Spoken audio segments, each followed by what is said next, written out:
Then look for the giant frozen custard cone on the wall. Broadcasting from the Paddock Mall Studios, this is WOCA, Ocala, Gainesville, The Villages, 1370 AM, 96.3 FM, The Source.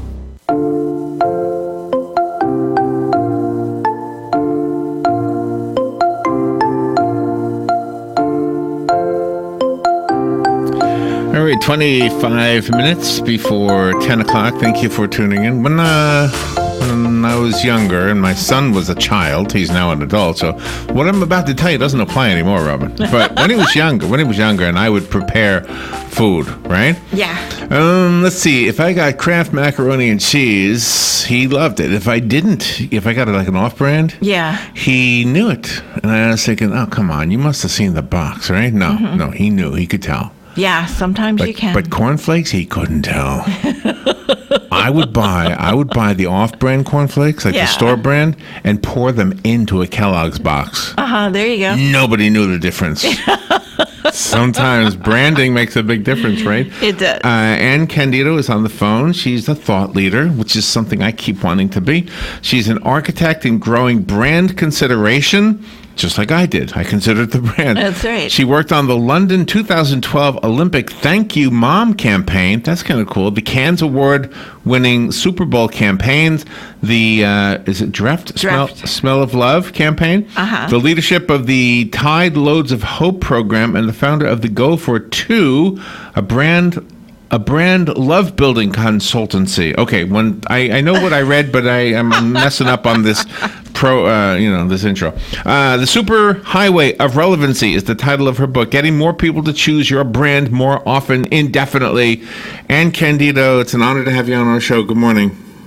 Oh, good morning. It's an honor to be on the show. Thank you for having me. And where are you? I am in nice, cold, snowy Cincinnati, Ohio. Well, the whole country is cold, except for here. I don't know. It was 48 this morning. That's just mean. Well, hey, you know what? And the tourism people here in Florida, the legislators who think up how to market Florida, they want to know what you have to say, because branding is part of even our image as a state. Absolutely. Right? It totally is. And, I was laughing as you were giving your stories, recounting what your son would and would not eat based on what he thought he knew about the brands, too, And for them, they're kind of going based on taste, or maybe they'll be able to detect certain differences, but a lot of us can't. And, so the way that a brand shows up becomes a big differentiating factor about why you buy it. So, and it's the same for destinations. It's the same for music. It's, industry, across any size business. The common thread is that if you fall in love with a brand, that brand becomes part of your life, and then that becomes something that is intrinsically linked to you and something you continue to choose, and you choose more often, more and indefinitely. And do people, this might be a psychologist question, but do you think people change their mind? Like, if I'm an Apple guy, will I go for Microsoft eventually, or vice versa? It really depends. So it depends on how strong that love connection is. And it depends on what brands that are really, really important to you. So if you're a really big Apple guy, like if you love that system, and Apple's done a fantastic job of developing an ecosystem that people buy into, right? If you buy the phone links to the computer links to the iTunes systems and all the cloud systems, and you become sucked into that ecosystem, right? So it's really hard to extract somebody out. But brands are being introduced and products are being introduced every day. So there are ways of luring people away, and the primary way of doing that is by building a love connection, because 90% of decisions are made by the heart. Okay, you have to explain that one to me. I'm just as much. I don't want to say the word victim, but I'm just as much affected by brands as anybody. In other words, if I see a certain brand, let's say Haagen-Dazs, for whatever reason, that makes me think it's the better ice cream. It is good. See, and even but is it really? I don't know. It's just there's something. How do they do that? How did they do that to me? How did they make me think that about them? Well, I'll take another example. You use Haagen-Dazs. So the example that I use a lot is Oreo. right? So Oreo at the basic form is a sandwich cookie, right? Right. 2 pieces of chocolate with some stuffing in the middle. And if you look at the shelves, there's a lot of other cookies who have, 2 chocolate sandwich cookies with stuffing in the middle, right? I know. Yeah. But for some reason, you're intrinsically drawn to an Oreo, and that's because these other cookies are products, they're commodities, right? So the Mondelez, who owns Oreo, has done a fantastic job of driving an emotional connection behind the brand that makes you want it differently. It makes you crave an Oreo because it's not just a sandwich cookie to you, right? It's a dessert. And it's the same thing with Haagen-Dazs. So Haagen-Dazs is a dessert. Like it's meant to be, savored and enjoyed and craved, and they position it in a way that you feel that way about it. But, if you went and you said, I just want ice cream, right? And you could look at all the coolers, and you look at the generic ice cream versus the Haagen-Dazs ice cream, it just doesn't have the same feeling, right? It doesn't have evoke the same desire for it. And that's because ice cream, even at its core, is a commodity. And commodities, they compete on price. And so if you're just feeling it like it's just a commodity, it's just satisfying a basic need, price becomes a big driver. But brands compete on tangible value. And that tangible value allows them to charge more for their brand. It allows them to get more people into their brand, and it gets those people to stay there longer, and it drives more impact. And they're growing as a company as they do that, thereby hiring more people and getting more creative ideas to further their brand. Right. I mean, do you want to venture to guess how much Mondelez makes off of Oreos a year globally? Oh my gosh. I have no idea. I'm sure it's huge. Mm-hmm. $2 billion. Oh my gosh. On a sandwich cookie. And I help. I help with that one. Yeah. I love Oreos. So how do I use that? Whatever they know is in your book, right? So I can use your book Right. to market this radio station, for example, right? Right. It starts with, really understanding what is a brand and really understanding that you need a brand, that you can't stay in a product because, like I said, products compete on price. And if that's where you stay, then you run the risk that somebody's going to come in and undermine you, be able to offer the same thing you do, and then be able to charge a cheaper price for it, and you're going to lose. So if you can make your brand or progress your product into a brand, you are able to create like that tangible value, and that tangible value is based on the emotional connection that you have. And that's an emotional connection that only you own. So you have to drive that authentic connection, and my book explains how do you go about doing that. That's the part. And one of the big ways that you do that is by asking why, and then keep asking why till you get to what if. And so what if is a big liberating question, right? Even if you're a business or if you're a person, it doesn't even matter. It's like if you can just project yourself into what if, your limiting beliefs start to kind of fall away. And then when you say, okay, well, what if I was like this, or what if I could do this? And you start asking them, why can't I be that? You start to really kind of identify really tactical ways to address those. And that's how you build those connections. And that's how campaigns, what campaigns are based off of. It's why, Mondelez can sell, $2 billion worth of Oreos a year. So if I started a new airline, I'm going to make it like I got a lot of money. So if I started a new airline, I mean, what do I do? Is it the commercials that I put on TV, or how do I get people to connect with their heart? Like would I show, grandma's going to go see her grandson and she's flying on my Larry airline, right? Mm-hmm. Is that what I do? I touch people with that, like an advertising campaign? It depends. So you have to start at the very beginning. And this is, from a grassroots standpoint, you start at the very beginning by understanding who your customer really is. And you need to define your customer very tangibly. It can't be just a very general form of who your customer is, which a lot of people do based on demographics. A woman 35 to 50 years old has 2 kids. Those are very general demographics, and you'll find that they tend to, you're not able to draw an authentic connection to such a general demographic. So you have to get very specific with who you're trying to reach, and what are the characteristics about them, what are the passion points about them, what do they like to do, how do they behave. Those are the design criteria that will help you figure out how and where and when you should communicate.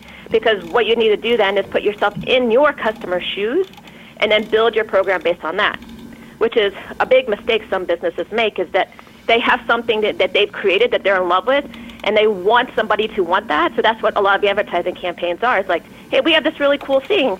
you want this, right? We're going to tell you all the reasons why you want this, versus developing that relationship that allows you to then, in relationships, develop emotional connections. Advertising is a one-way communication.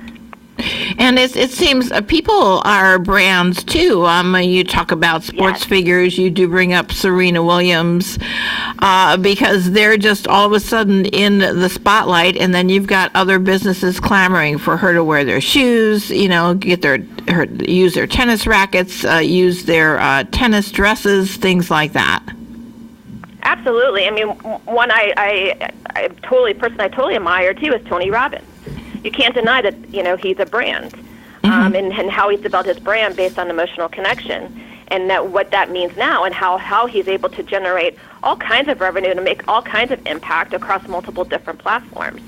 But yes, celebrities too, LeBron James, brand for sure. So it's really important to understand how you want to show up, which is going to create that connection with your customers. So I think somebody like LeBron James became a brand almost involuntarily. He just did. Tony Robbins was more intentional.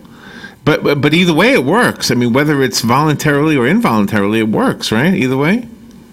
Well, sure, but there's a ton of talented basketball players that are not brands, right? So, he became a brand because of the intentional way that he developed his persona.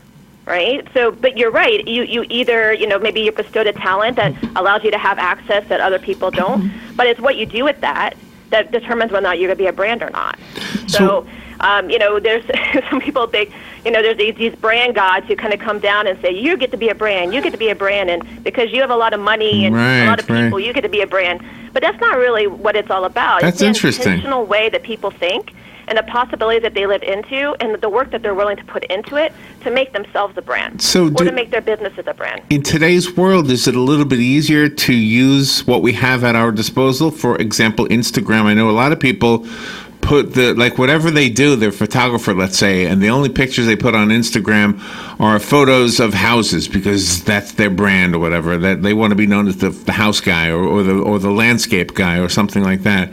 Or in the world of fashion, we know a fashion lady who's also, by the way, a publicist up in New York. But she designs handbags and jackets and things like that, and always on Instagram. That's all she puts on there. Is just one piece of design after another. Yes, you know what? There's so much available to us now to market and to communicate our brands and to reach our customers. So I call those engagement points or engagement channels. So those are all very valid ways of communicating. It just depends if your consumer or your customer is receptive to your message through that point. So fashion, for sure, Instagram is a great way of being able to communicate fashion because there's a lot of customers that are interested in that who are searching Instagram wanting to know those sorts of things. But if you're looking for a car, for example, maybe Instagram isn't the right way to communicate to you because that's not the way that, or not the place that you're actually looking for that kind of information. You're probably looking for information about where to buy a car or how to buy a car or how much I should pay on a car, which car should I get, and other places. So the whole social, ecosystem has made life interesting for marketers and for people who have businesses because it makes it a whole lot more accessible, but it also makes it a whole lot more cluttered. Are there any ways? What you have to do is to be very intentional. Okay, and I was just curious if there are any ways that people sabotage their brands. One way I could think of off the top of my head would be to slash prices or something, unless that is the brand. That's a Walmart thing, right? Slash prices. So, are there ways that we sabotage our brands to stay away from? Absolutely. Yeah, I mean, the biggest, I'll give you the anti-answer to that, then because that leads to the answer. So the anti-answer is that the people who get branding and who get that brands, how brands live and how brands persevere, understand a very common truth, and that truth is that even though you put a price tag on a thing, what you sell is that higher order emotional benefit.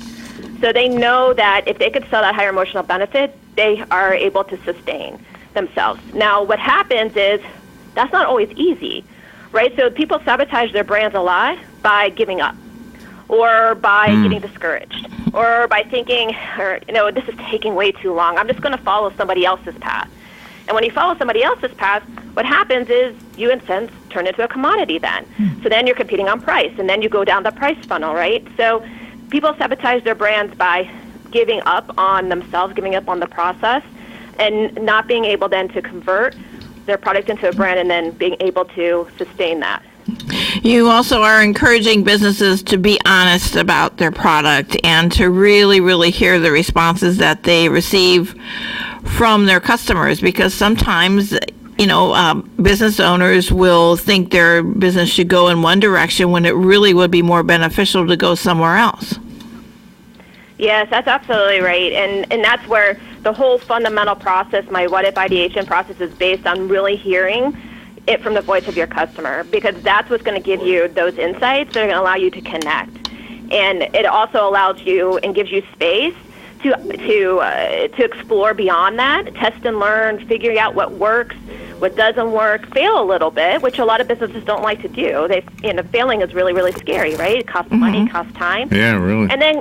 And then refine. And that's a process, but you have to be willing to take on that process, and you have to be able to be willing to take on that process from the voice of your customer. That's the only way it's going to work.